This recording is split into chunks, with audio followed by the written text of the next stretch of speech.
આજે અમે પાખંડ અને અંધશ્રદ્ધા વિરુદ્ધની અંદરના મુહિમના ભાગરૂપે આજે અમે મુના ગામમાં ચાલી રહેલા પાખંડ માટે અહીં આવેલા અને એ સમયે અમે એ સ્થળ ઉપર આજે ઉભા છીએ હાલ અને જે તે સમયે અમે બેઠા હતા ત્યારે અરવિંદ ભુવા કરીને અહીંયા આખું આ એક ચલાવે છે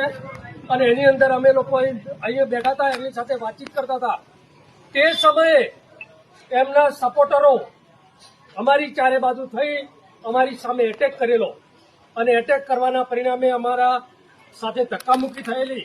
અમને ડરાવવાનો પ્રયત્ન કરેલો એટલે આવા જે મુહિમ ચલાવવા વાળાને આ લોકો એવો મેસેજ આપતા હતા કે અમારી સામે કોઈ પ્રશ્ન ના કરી શકે એટલે મારે ખાસ કરીને ઠાકોર સમાજને અને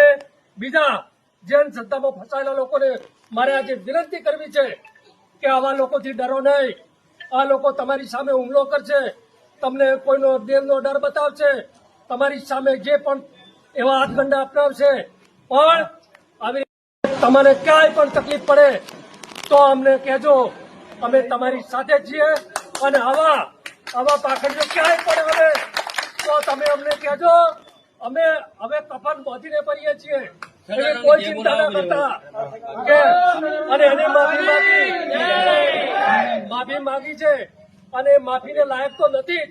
છતાં પણ માફી માંગી છે એટલે મોટું દિલ કરીને ઠાકોર સમાજ અને અમે બધા એને માફ કરીએ છીએ અને એનો એક કે બે માણસો જે બાકી છે એના વિડિયા નહીં આવે તો એ પણ કોઈ ગામમાં નીકળી ના શકે એવી રીતનું અમે કરશું. એટલે આજે તમને સૌને પણ આહવાન કરીએ છીએ કે આવી અંધશ્રદ્ધામાં કોઈ ફસાતા નહીં, આવા પાખંડીઓ સાથે કોઈ વ્યવહાર કરતા નહીં. એટલે આજે આપણે આમ તો ગણીએ તો આખા આ અંધશ્રદ્ધાનો પર્દાફાશ કરવાનો છે, આપણા સમાજમાંથી અંધશ્રદ્ધા કાઢવાની છે અને એના મુહિમના ભાગરૂપી હતા એટલે આજે એમને માફી માંગી છે. તો હાલ પૂરતું આપણે આ ચેપ્ટરને પૂરું કરીએ છીએ પણ કોઈ જગ્યાએ આ લોકોને